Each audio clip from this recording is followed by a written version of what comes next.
যেহেতু আমাদের ফ্রি প্র্যাকটিসের ওয়েবসাইট দিয়ে গুগল সার্চ কনসোল প্র্যাকটিস করা যায় না, সো এই কারণে হচ্ছে এটা লাইভ ক্লাসের মধ্যে দিয়ে আমরা এটাকে দেখাচ্ছি। আশা করি এটা সবারই কাজে আসবে, এই কারণে সবার জন্য আমরা আজকে ক্লাসটা করলাম। তো সবাই একটা জিনিস করতে পারেন, যে এটা সুন্দর করে দেখে এটাকে শেয়ার করে রেখে দিতে পারেন। এখন যে জিনিসটা সেটা হচ্ছে গুগল সার্চ কনসোলটা কেন, আসলে গুগল সার্চ কনসোল কি, এবং কি গুগল সার্চ কনসোল দিয়ে আমরা কি করতে পারি। একদম নতুন একটা মানুষ, যার জীবনে অনেক উদ্দেশ্য আছে, অনেক কিছু করার, উদ্যোক্তা হওয়ার বা ফ্রিল্যান্সিং করার, অথবা একজন বিজনেস ওনার বা একটা ক্লায়েন্টের, সকলের জন্য গুগল সার্চ কনসোল। কেন গুগল সার্চ কনসোল? কারণ গুগলের একটা প্রোডাক্ট, আমরা গুগলে সবসময় র্যাঙ্ক করাতে চাচ্ছি। পৃথিবীর সব সময় সকল ব্যবসায়ী একটা জায়গায় এসে সে স্ট্যান্ড বাই থাকতে চাচ্ছে, সেটা হচ্ছে গুগলের টপ পজিশনে। ইভেন গুগল নিজেও কিন্তু তার জায়গাটাকে নিজে দখল করে রাখতে চাচ্ছে। এখন আমরা গুগল সার্চ কনসোল সার্চ করলাম, এই সার্চ করার পরে কিন্তু দেখেন এখানে আমাদের ওয়েবসাইট চলে আসছে না? শুরুর দিকে গুগলেরই সব ওয়েবসাইট, কিন্তু এরপরে কি গুগলের ওয়েবসাইট আছে? এই ওয়েবসাইটটা কি অন্যান্য ওয়েবসাইটে আসছে না? সার্চ ইঞ্জিন জার্নাল.com। এখন এই যে এই ওয়েবসাইটগুলো কিন্তু উপরে আসার জন্য চেষ্টা করতেছে, প্রত্যেকটা মানুষ উপরে আসার জন্য কি করে? চেষ্টা করে। এখন উপরে আসার জন্য যখন চেষ্টা করে, একটা ওয়েবসাইট যখন একটা মেক করা হয়, তখন দেখেন এই ওয়েবসাইটের যে ওনার, সে কিন্তু এই আর্টিকেলটা রাইটিং থেকে শুরু করে পোস্ট করা, অন পেজ এসইও করা, অফ পেজ এসইও করা, সকল কিছু করে গুগলের যে অ্যালগোরিদম আছে সেই অ্যালগোরিদম অনুযায়ী কিন্তু কাজ করেছে। এখন যখন এটা উপরে আসছে, তখন আমার টার্গেটেড সার্চ করার যে শব্দটা, কিওয়ার্ডটা, এই কিওয়ার্ডটা ছিল গুগল সার্চ কনসোল। এখন আমি তো এই ওয়েবসাইটের অ্যাড্রেস জানতাম না যে এই ওয়েবসাইটে এই তথ্যটা আছে। গুগল আমাকে এই তথ্যবহুল ওয়েবসাইটগুলোকে সামনে নিয়ে আসছে। এখন যেই কারণে সামনে নিয়ে আসছে বা কি করলে সামনে আসবে, এই বিষয়টাকে মাথায় রেখে কাজ করাটা প্রত্যেকটা ওয়েবসাইট ওনারের কাজ। সেই কাজটা একটা ফ্রিল্যান্সার করে যাচ্ছে। এখন যেহেতু আমাদের এই যে সার্চ কনসোলের যে কাজটার কথা বলতেছি, এই কাজটা কি কাজ বা এটা কেন একটা ওয়েবসাইটের মালিকের সাথে সম্পর্ক। সর্বপ্রথম কথা হচ্ছে, আপনি ওয়েবসাইট যখন একদম টোটাল রেডি করে ফেলছেন, টোটাল রেডি বলতে আপনার ওয়েবসাইটের ডিজাইন শেষ, ওয়েবসাইটের কিছু পোস্ট করা শেষ, সেই পোস্টগুলোর on page SEO complete, header footer side bar body সব কিছু একদম neat and clean, colour set up থেকে শুরু করে আপনি ফুল কাজটা করছেন।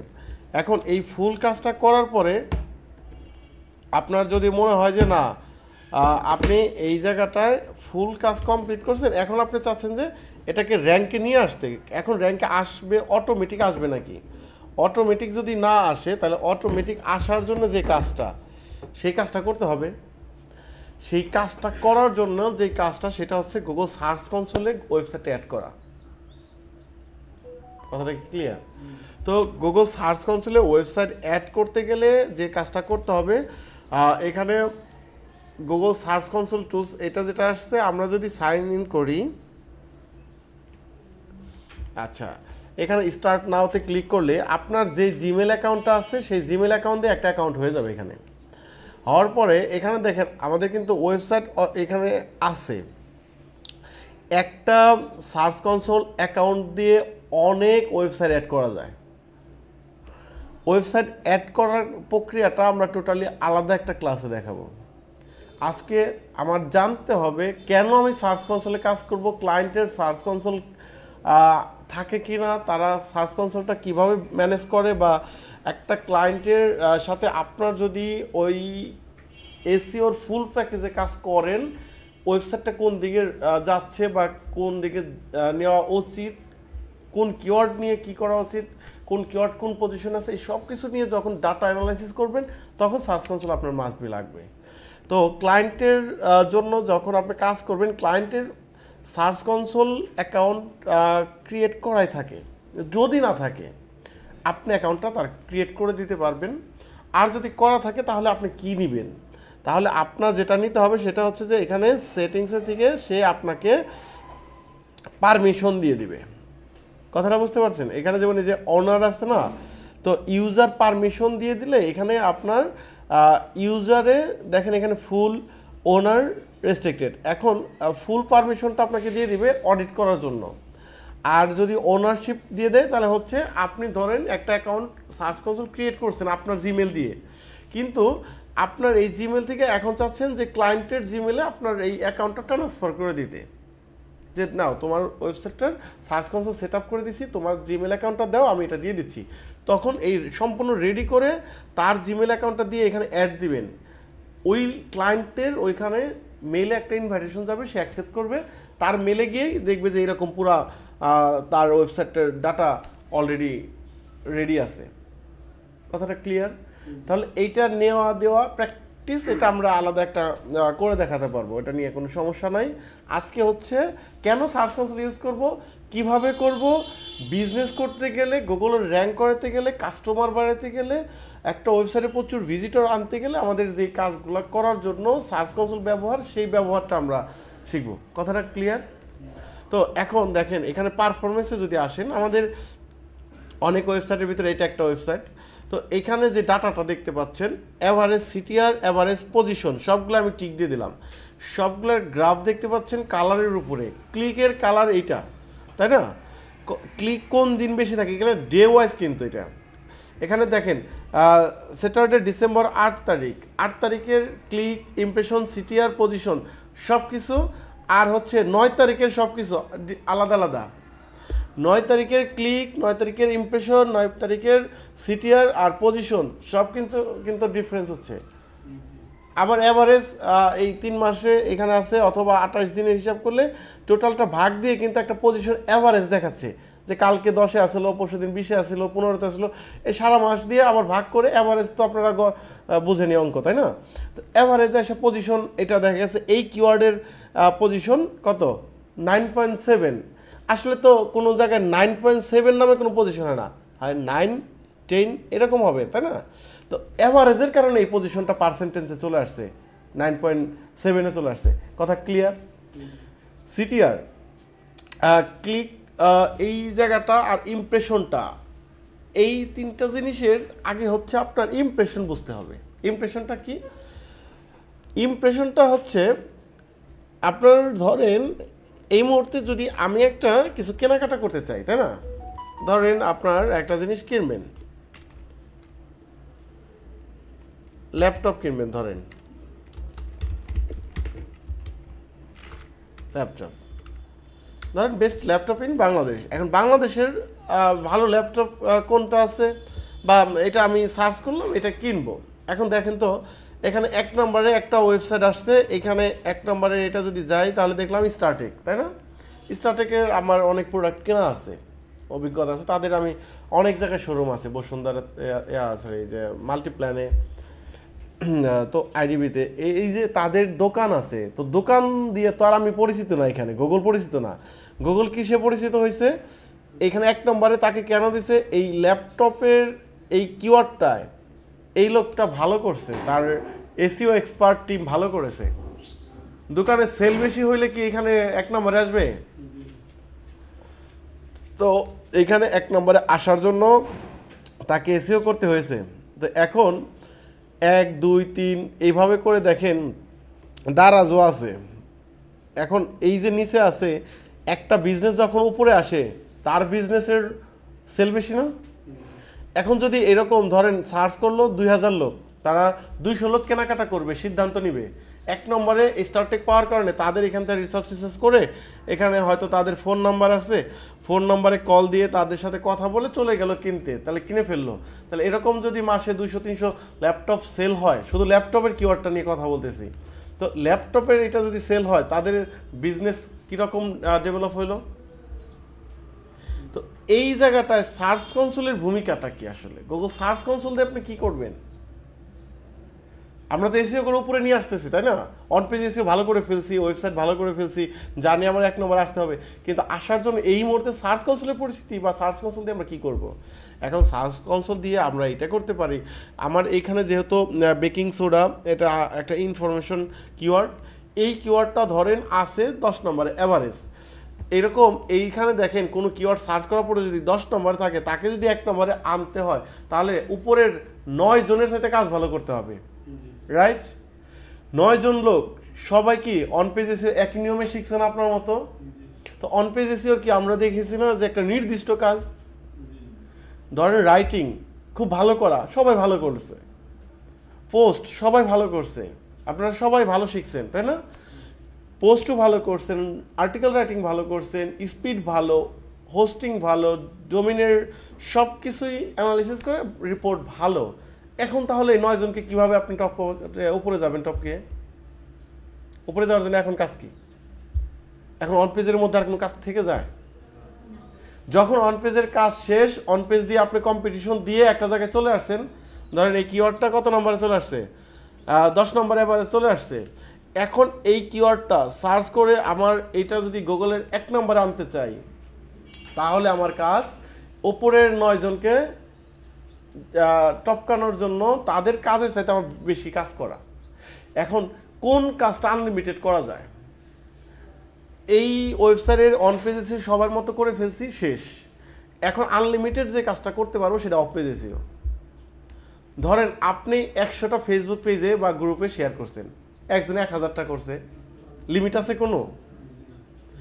আপনার এই পোস্টটা দেখা গেছে 10 জন অন্যান্য পোস্ট করতে যায়, আমি এখানে বেকিং সোডা দিয়ে এখানে আমাদের একটা ক্লিন করার একটা প্রক্রিয়া, ডিস্ট্রাক্ট পরিষ্কার করার একটা প্রক্রিয়া দেখানো হয়েছে তাই না?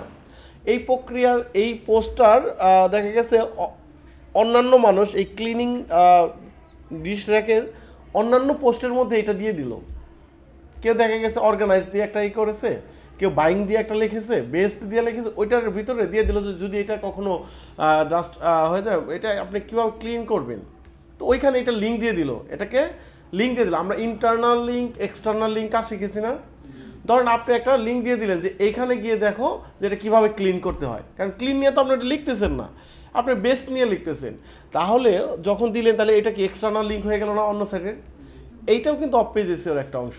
আর এটাকে বলে গেস্ট পোস্ট, মানে একটা ওয়েবসাইটের পোস্টকে অন্য ওয়েবসাইটের পোস্টের মধ্যে যখন অ্যাঙ্কর টেক্সট সিলেক্ট করে এক্সটার্নাল লিঙ্ক দিয়ে দেওয়া হয়, এটাকে কি বলে? Guest post. মানে আমি আমার ওয়েবসাইটে অন্য একটা ওয়েবসাইটকে প্রমোট করে দিলাম তথ্যবহুল একটা জায়গার মধ্যে, যে আমি এই কথাটা আমি বলতেছি, এটা কিনে ফেলো।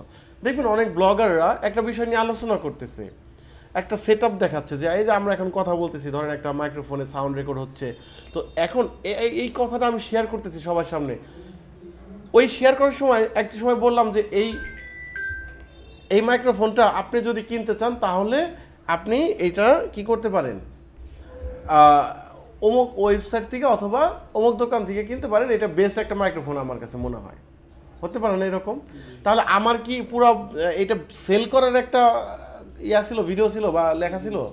এটা কি ছিল বলেন তো?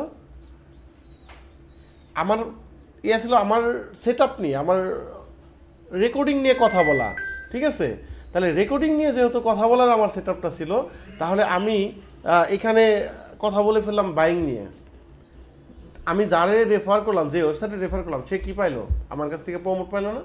এটা গেস্ট পোস্ট। ক্লিয়ার? এটা পেইডভাবে হয়, বেশিরভাগ পেইড প্রমোশন হয়, কিছু ক্ষেত্রে ফ্রি হয়, সেটা আলাদা বিষয়। কথা ক্লিয়ার? তো এখন তাহলে দেখেন, এই যে অফ পেজ এসিও যত বেশি করবেন, বেশি জায়গায় আপনি এঙ্গেজ হতে পারবেন, তখন কি আপনার এইটা উপরে নিয়ে আসার জন্য ওই 9 জনের চাইতে বেশি ভালো হবে না কাজ? কথাটা ক্লিয়ার? তো 9 জনের চাইতে আপনি যখন ভালো করতে পারবেন, ভালো করার অবস্থা রাখবেন, তাহলে এই জিনিসটা আপনার মনে হবে যে না, আপনি একে নিয়ে আসতে পারবেন। তাহলে কম্পিটিশন দেওয়ার জায়গা কোনটা? Of page SEO. তাহলে অফ পেজ এসিও করতে গেলে আপনি কিভাবে করবেন, আপনার কোন পজিশনটা ভালো আছে? এখন দেখেন এখানে আমি যদি পজিশনে ক্লিক করি, 138 নম্বরেও আছে আমার একটা সর্বশেষ, আর এইখানে 2 নম্বরেও একটা আছে, এই যে how to clean old dishwasher.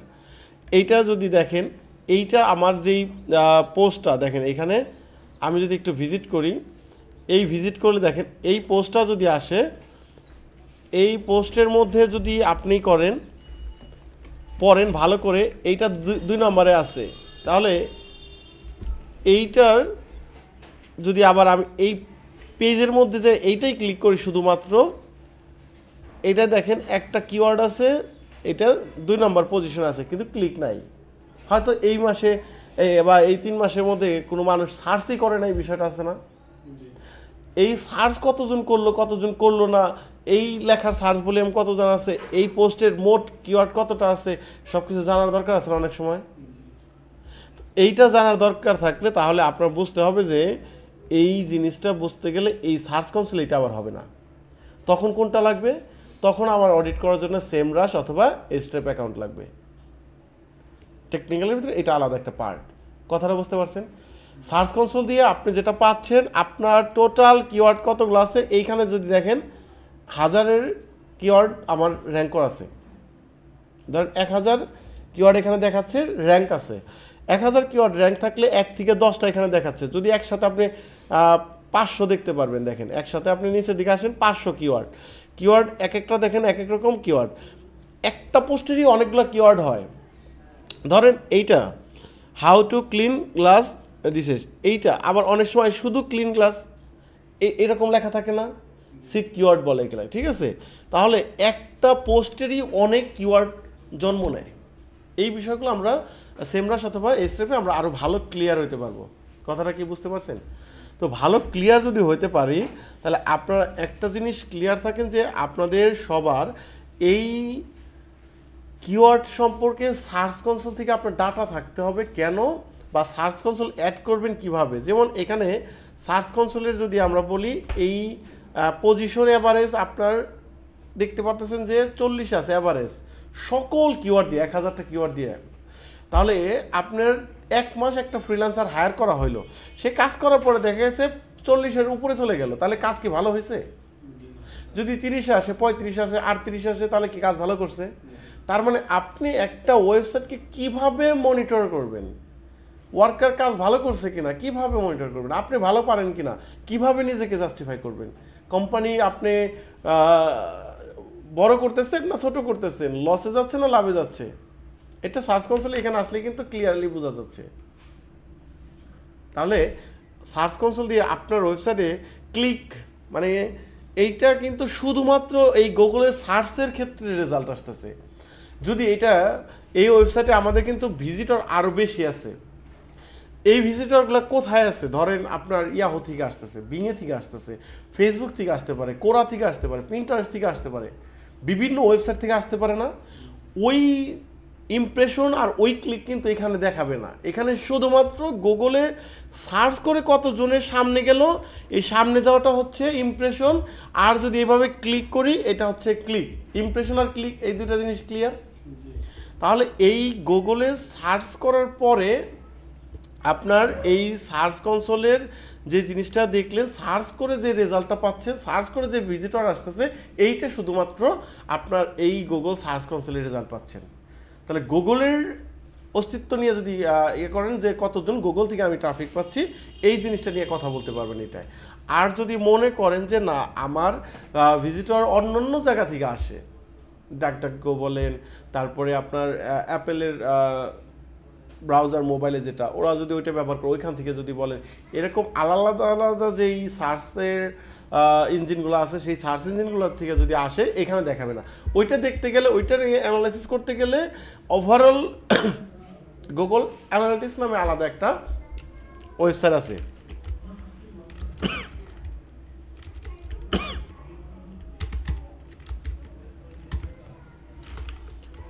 আমরা গুগল অ্যানালিটিক্স নিয়ে যদি ক্লাস আজকে আমরা করব না,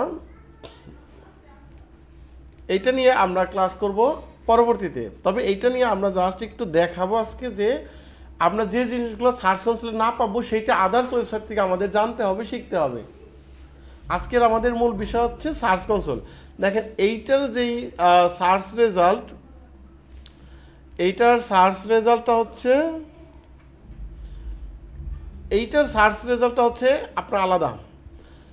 এইখানে দেখেন আপনার 28 দিন, এখানে 3 মাসের হিসাবটা দেখেন আপনি একটু, যেহেতু আমরা ওইখানে 3 মাস নিয়ে দেখলাম, এখানে 3 মাসে আপনার হচ্ছে ক্লিক ইউজার আছে কত 346, এখানে আসলে কত 75। তার মানে বাকিগুলা কোথা থেকে আসছে? বাকিগুলা অন্যান্য ওয়েবসাইট থেকে আসছে। তো আমরা যদি অন্যান্য ইয়াটা দেখতে চাই ট্রাফিক অ্যাকুইজিশন, তাহলে এখানে যদি আমরা আসি একটু দেখেন তো সেশন সোর্স, এটা দেখেন বিং, ডাকটাকো, গুগল, ইয়াহু, ডিরেক্ট, এইচরেফ বিভিন্ন জায়গা থেকে আসছে। ক্লিয়ার বিষয়টা? এই যে এই সব বিষয় থেকে যখন একটা ট্রাফিক আসলো, তাহলে এই ট্রাফিকগুলো নিয়ে যদি আপনি একটু বোঝেন, তাহলে এইগুলো নিয়ে বুঝতে গেলে এই গুগল অ্যানালিটিক্স আর আমাদের এইটা হচ্ছে সার্চ কনসোল। সার্চ কনসোলের আজকে পরিস্থিতি পর্বের ক্লাসে যতটুকু দেখানো হয়েছে, এইটার ভিতরে যেই মাস্টার ক্লাস, অ্যাডভান্স ক্লাস, সেই ক্লাসটাই আপনি টোটালি অ্যাড করা থেকে শুরু করে আপনার একটা সার্চ কনসোল দিয়ে আপনার কিন্তু গুগল থেকে যদি বের করে দেয় সেই জিনিসটা আপনি অডিট করা, কোনো স্ক্যামার বা কোনো ধরনের যদি ব্ল্যাক হ্যাট এসিও করে আপনি ডাউন করতে চায়, এখান থেকে লিঙ্কিংগুলো ঠিকঠাক তাদেরকে আবার প্রোটেক্ট করা, এবং কি এটা একজন আরেকজনকে দেওয়া, এটাকে সাইড ম্যাপ কী জিনিস, পেজ টোটাল কতগুলো পেজ আছে, কতগুলো ব্লক করা থাকে, কোন কোন পেজ র্যাঙ্ক করতে চাচ্ছেন আপনি, তো আর আপনার অ্যাডমিশন প্যানেলটা ওয়ার্ড পেজের ড্যাশবোর্ডগুলো কি র্যাঙ্ক করতে চান, অথর ফাইল র্যাঙ্ক করতে চান, এরকম ট্যাগ ফাইল দেখা গেছে আপনার ক্যাটাগরি ফাইল সবই তো আর র্যাঙ্ক করার জন্য আপনার ইচ্ছা না, আপনার ইচ্ছা শুধু কিওয়ার্ড র্যাঙ্ক করানো, তাই না? যেহেতু আপনি কাজ করেন ব্লগিং সাইট, আর যদি কেউ প্রোডাক্টের সাইট নিয়ে কাজ করে তাহলে কি কি করা, এই সকল মনিটরিংগুলো করা। এই পোস্টটা দেখা গেছে আপনার ওয়েবসাইটে একটা নতুন পোস্ট করছেন, এই পোস্টটা আপনার এই সার্চ কনসোলে দিলেন, আমি এখন জাস্ট শিরোনামগুলো যাচ্ছি, ঠিক আছে? এইটা দেখেন আপনার কিন্তু এটা ইন্ডেক্স হয় নাই, এইটা ইন্ডেক্স হয় নাই, এইটা ইন্ডেক্স করতে গেলে এটা কি কি প্রবলেম আছে এই সব বিষয় নিয়ে অ্যাডভান্স ক্লাসটা আমরা দিব, ঠিক আছে? আবার দেখা গেছে যদি মনে করেন যে একটু আগে যে পোস্টটা দেখলাম, এই পোস্টটা যদি আমরা চেক করি, ওইটা এখানে দেখেন এইটা কিন্তু আবার দেখেন ইন্ডেক্স হয়েছে, তাহলে ইন্ডেক্স হওয়ার এটা কিন্তু টিকমার্ক দিয়ে ইউআরএল ইজ অন গুগলে লেখা আছে যে গুগল এটা পাওয়া যাচ্ছে, আর যেটা পাওয়া যাচ্ছে না সেটা কিন্তু আমরা দেখলাম যে পাওয়া যাচ্ছে না, URL is not on Google, এটা পাওয়া যাচ্ছে না গুগলে, তাহলে এইটা পাওয়া যাচ্ছে না, এটাকে কীভাবে গুগলে অ্যাড করব? এই যে সার্চ কনসোল দিয়ে গুগলে একটা ওয়েবসাইটকে সাবমিট করার সকল প্রক্রিয়াটা আমরা অ্যাডভান্স ক্লাসে জানবো। তাহলে আমরা সবাই মোটামুটি ক্লিয়ার? সার্চ কনসোল নিয়ে যদি ক্লিয়ার থাকি তাহলে আমরা আমাদের ক্লায়েন্টকে তাদের বিজনেসের কিওয়ার্ডের পরামর্শ দিতে পারবো, তোমার ওয়েবসাইটে কী করা উচিত, কোন কোন কিওয়ার্ড নিয়ে কাজ করা উচিত, কোনটার সিমিলার কিওয়ার্ড নিয়ে আমার এই মুহূর্তে আগানো উচিত, দেখেছে এইটা র্যাঙ্ক করছে, এটার পাশাপাশি কিওয়ার্ড লিখে ইন্টারনাল লিঙ্কিং বাড়ানো উচিত, এই সকল বিষয় নিয়ে ক্লায়েন্টকে একটা পরামর্শ দিয়ে অডিট রিপোর্ট দিয়ে তাকে নেক্সট লেভেলে নেওয়ার জন্য কাজ বুঝে নেওয়া, বা তাকে কাজের জন্য একটা বাজেট দেওয়া, বা ওয়েবসাইটটাকে নেওয়া যাবে কি না, কত কোন কোন সময় ওয়েবসাইটটা ড্রপ করতেছে, কোন সময় আবার কামব্যাক করতেছে, এই বিষয়গুলো নিয়ে বোঝা। আসলে ওই সার্চ কনসোলের শুধুমাত্র অ্যাকাউন্ট ক্রিয়েট করা আর ওয়েবসাইট অ্যাড করে দেওয়া এতটুকুর মধ্যে যদি বুদ্ধি চিন্তা ভাবনা থাকে তাহলে সে ফ্রিল্যান্সার হিসেবে ভালো এক্সপার্ট হতে পারবে না। এটাকে বিজনেসের টোটাল ডেভেলপমেন্টের বিষয়টাকে রিপোর্টিং করা, অডিট করা, সকল বিষয়টাকে নিয়ে অ্যানালিসিস করার যোগ্যতা সম্পন্ন ফ্রিল্যান্সার হতে হবে, তাহলে আপনি ক্লায়েন্টকে লং টাইম সাপোর্ট দিতে পারবেন বা একটা কোম্পানির সাথে দীর্ঘদিন ডিল করতে পারবেন। কথাটা ক্লিয়ার? তাহলে ফ্রিল্যান্সিংয়ের জন্য সার্চ কনসোল, গুগল অ্যানালিটিক্স, এইচরেফ অথবা সেমরাশ, এই কয়েকটা বিষয় অডিট বা এখানে অ্যাড করা, এইখানে ওয়েবসাইটকে অ্যানালাইসিস করা খুব ইম্পর্টেন্ট ক্লাস। আর এই ইম্পর্টেন্ট ক্লাসগুলো যদি হয়ে যায় তাহলে আপনারা একটা মাস্টার ফ্রিল্যান্সার হতে পারবেন, এবং কি ফ্রিল্যান্সিং কেরিয়ারে আপনাদের আর আটকাতে পারবে না কেউ, বা দুইটা একটা ক্লায়েন্ট পেলেও দেখবেন যে মাসে 50,000 থেকে 1 লাখ টাকা আয় করতে পারতেছেন, যেটা আমাদের প্রচুর স্টুডেন্ট ভালো করতেছে এই ফ্রিল্যান্সিংয়ের, বিশেষ করে এসইও সেক্টরটাতে। তো যাই হোক, আজকে আমরা ক্লাসে কারো কোনো কোশ্চেন আছে? ক্লিয়ার? আমাদের 2 তারিখে একটা ব্যাচ নতুন ক্লাস শুরু হচ্ছে, আপনারা জানেন না? তাহলে 2 তারিখে ক্লাসে যদি কারোর নতুন ক্লাস করার মতো থাকে এন্ট্রি দিতে পারেন, প্র্যাকটিস ক্লাস থাকবে বা প্রি ক্লাসও করে সুযোগ থাকবে ভর্তি হওয়ার মতো। যারা যারা আসলে আমাদের মানিকগঞ্জ আইটি একাডেমির সাথে যুক্ত আছেন, বিশেষ করে যদি আমাদের কোর্স ভালো লাগে, যদি আপনাদের মনে হয় যে না পরের ব্যাচগুলোতে আমাদের রেফার করা উচিত, আশা করি প্রত্যেকটা ক্লাস বা প্রত্যেকটা ব্যাচই আমাদের স্ট্রং করে আমরা নেক্সট লেভেলে নিয়ে যাওয়ার জন্য যতটুকু সাপোর্ট দেওয়ার আমরা দিচ্ছি। নতুন ব্যাচের জন্য শুভকামনা, আর যারা এখনও ভর্তি হয় না তাদের জন্য আমরা বলবো যে ভর্তি হওয়ার জন্য বা আমাদের একাডেমির সাথে যোগাযোগ করার জন্য। সবাই ভালো থাকবেন, লাইভটা শেয়ার করে রাখবেন যারা লাইভে ছিলেন এতক্ষণ। আসসালামু আলাইকুম।